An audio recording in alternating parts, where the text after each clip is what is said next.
Okay, so Bay, we were talking about the like blue side, red side strategies. I think one strategy I've seen that's really strong from the blue side is to ban two Logi Cruisers, especially if the red side bans one, because that way you're guaranteed to get a Logi Cruiser and they don't.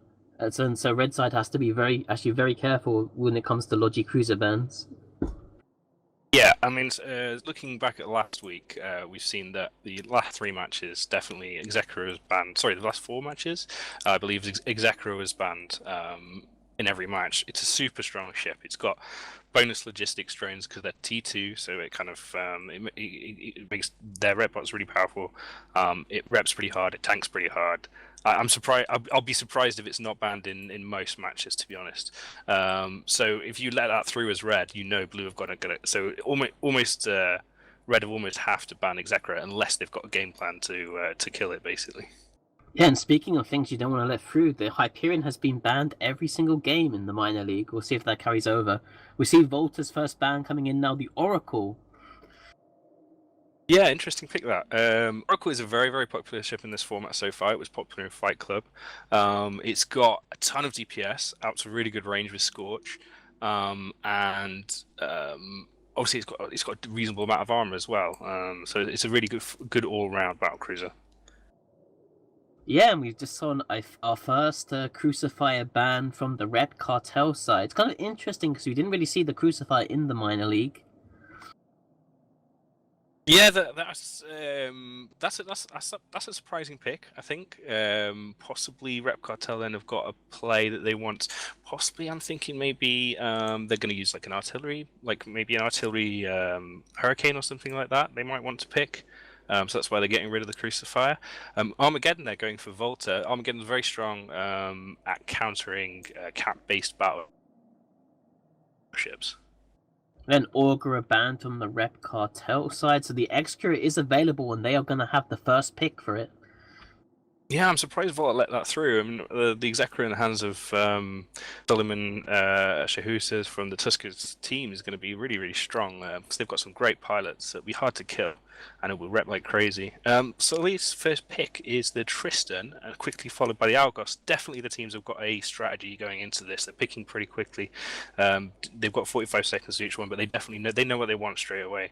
So he's gone for Tristan and Algos. Now, Tristan and Algos combination last week, I forget which team used it, but that was definitely a rep bot based combination. So they're going to be using small rep bots on the Tristan and the Algos to keep their support alive. Yeah, and we see Vigil and Tower picked up for the Volta side, the Vigil with the bonus target painted that it has, and it also has the web if it does have to go in and screen. It's very good for missile application, so I think we'll probably see them try and pick up a Raven, or maybe the Typhoon. Probably not, but we can dream. I think Typhoons are likely. I gave it torpedoes and a shield tank, so it's like a nuclear missile. Like it goes in, it tries to kill something, and if it fails, it's useless. So the Execra they're being picked up by Surly pretty predictably. So he's got a really, really strong, very tanky support wing. He's got the Execra supported by the two Logibot, the destroyer based, the Logibot based Algos and Tristan. Volta picking up the Osprey there. Arguably the best shield logistics cruiser. So hopefully we see a kiting versus a tanky kind of setup here. So it'll be a lot of piloting on grid for both teams to make this work. Yeah, I'll probably expect a Raven ban from the Tuskers side here. Oh, sorry, the Rep Cartel sides. It looks like Volta with their strategy, they banned out the Armageddon and Oracle, which are pretty strong against kiting team. Oh, we have a Tempest ban instead. That's interesting. That's not what I was expecting. I guess maybe they're hoping that the very, very armor tanky setup that they've got so far will just be able to mitigate enough of EPS from those cruise missiles that the Volta team's probably going to pick the Raven, I guess. Oh, APOC ban there. That's a good ban, I think, for Volta because the projection of the Apocalypse is really going to be needed with this slow-moving tanky Rep Cartel setup they've got so far. So they're about to pick their battle cruiser, and we'll really see here what they're thinking is. My guess is they're probably going to roll Harbinger for the anti-support role, since their support is probably going to be mainly focused on tackle and rep bots. Yeah, you're correct. Harbinger's locked in. Picked up. This is also the first time we've seen the Hyperion up on the table for teams to select. Yeah, Hyperion It's a hold. We loaded up with whole tank, which means that it's got tons of hit points. And in this small gang kind of setup, means that basically you kill people fast enough, those hull points will take you a long way. But they don't get obviously a bonus from they don't tank well, particularly well with Logibots or support cruiser. We see a Hurricane, Hurricane yeah, picked up okay, for we see Volta. that for Volta them and the Raven there. So they've got a really really kitey shield team. They've got very little tackle, but with a 720mm per weapon system, will be able to give that Tristan and Algos a really hard time. And also any Logibots will probably be one-shotted by that Hurricane. And then also the Raven coming in there as the final pick for Volta. We'll just be able to run away from the center arena and spam missiles everywhere. Oh, they actually pick up the Abaddon. It actually has mega beams, and I think one of the teams used it really well in the final match in the minor league. I think it's probably Shots actually used it very effectively. Yeah, people laughed at the Abaddon when I first showed everyone the fits that we'd chosen. People laughed off the Abaddon as completely useless because it's got a beam weapon system, like you said, and that means that it's going to really struggle to. But I think against that Osprey, I think it's a really strong pick because it unless the Osprey is piloted extremely well, then going to take a lot of punishment from those beam lasers. Okay, so that's the picks and bans done for Rep Cartel and Volta. So we'll pass you back to Elise, who will probably get predictions for the upcoming match, and hopefully the match will start within about 5 to 10 minutes time, as soon as the teams can get on grid. Yeah, I'm just going to take it back, and the rest of the entire studio, we can kind of chat a little bit about what we just saw happen. It was really cool to see how the teams had their strategy laid out, and it was quite interesting. We saw a few setups that we weren't necessarily ready to see, a few bands that we weren't able to or ready to see. I guess I'll throw it to Chesser first. What team do you think looks the strongest in this setup that we've got here? I want to say I'm going to go with Tuskers. They have the pedigree. They have an X-Score. I think they look solid. They're allowed to go with T2 rep bots with the Tristan and the Algos, and that's really going to help support the Executor. And I think that they definitely understand the meta very well. On the other hand, Volta going with an interesting shield setup. Possibly they can get some good shots with that heated target painter, and you're looking at a lot of alpha coming off the Hurricane and the Cruise Missile Raven. If they can take down the Algos and the Tristan quickly, all those rep bots are going to be dead, and then I like their chances. If they're unable to do that, or if they're unable to kill rep bots through the nice LML fire of the Talwar, I really am thinking that Suleiman's going to be able to take this away. I really enjoyed to see, now that we've gone to the majors, the complete difference in just a new level of the meta where teams clearly have decided between the armor and the shield discussions and the banning discussions, how you see a shield team that knows they're going shield right away, banning an Oracle first and Apox to really give themselves the best fighting chance. So I think this is going to be a great match. No, very well said. It is pretty cool to see the difference between the teams. You can see that these guys definitely have practice with the banning tool and with different strategies. And in fact, we can see that the Volta have a much more sort of finesse team. A lot of style that we saw from the Alliance tournament where you just go in and out, you just zonk one ship, and you kind of just rinse and repeat while kiting. It's a very high skill cap. It'll be interesting to see how these pilots can do it without having practiced this particular setup before. And let's bring in Madden and Rain. Rain, what do you think we're going to see with these setups? Who do you favor, and what are some things that we should watch out for when the match does begin? So I'm a huge fan of shield fits, so I'm really cheering for Volta.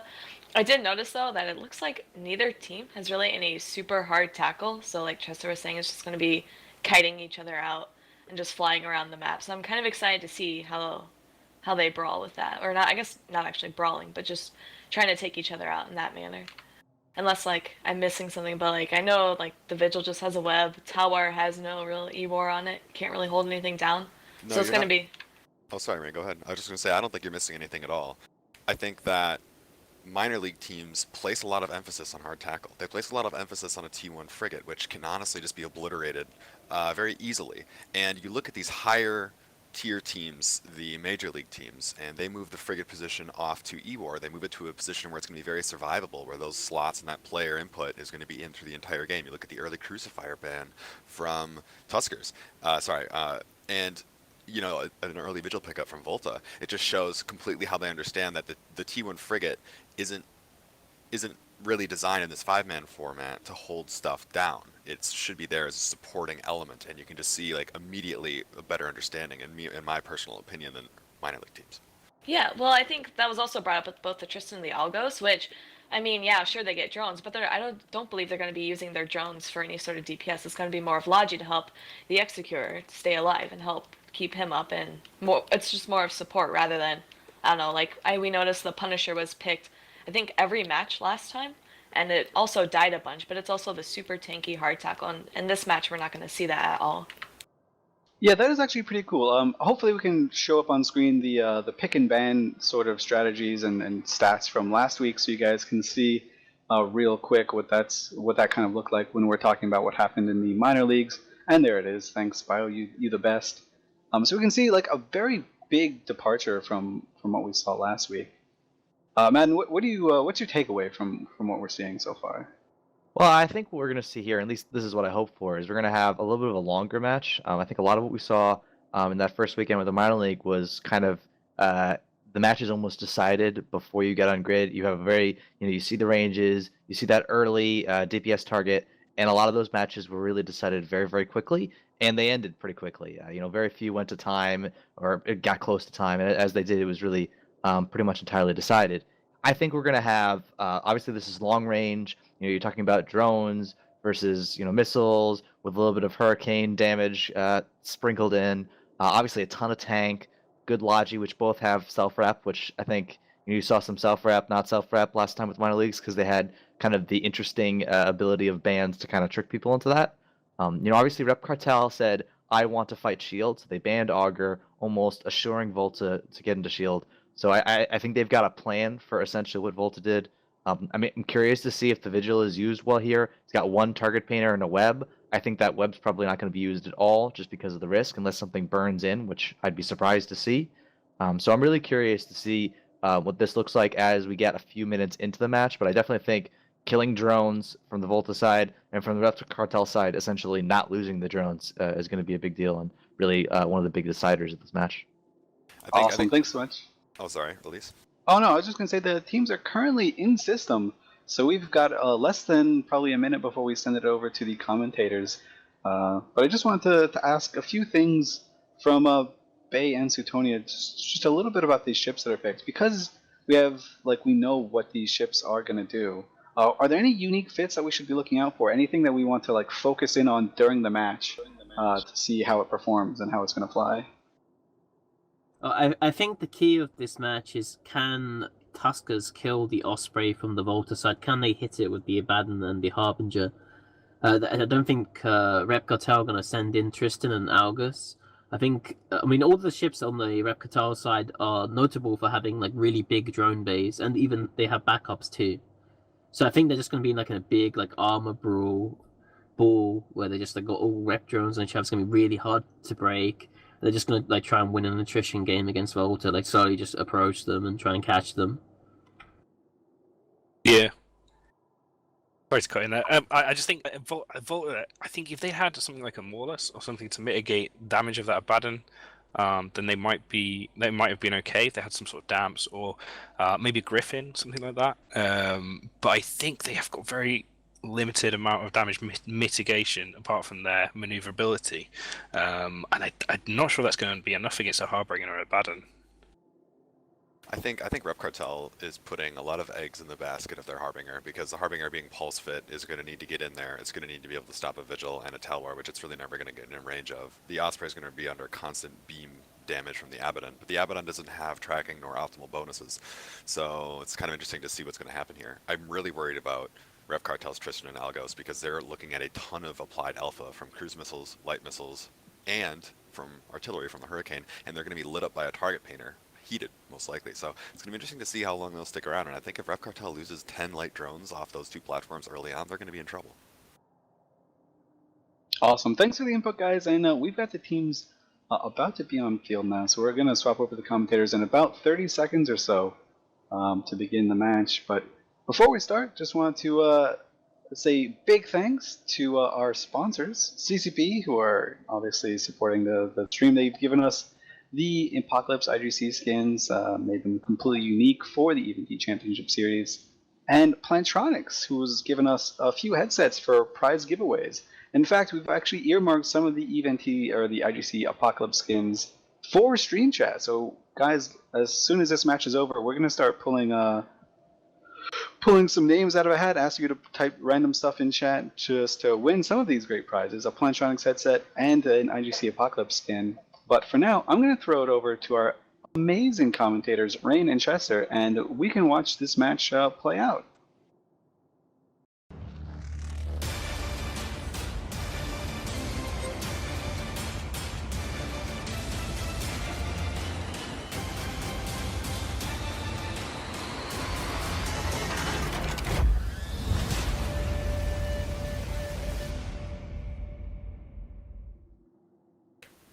Hey guys, welcome to EVT. We're going to be having our first match here, and we get to see Volta versus Rep Cartel. Volta bringing in the shield fleet that you see on the left here.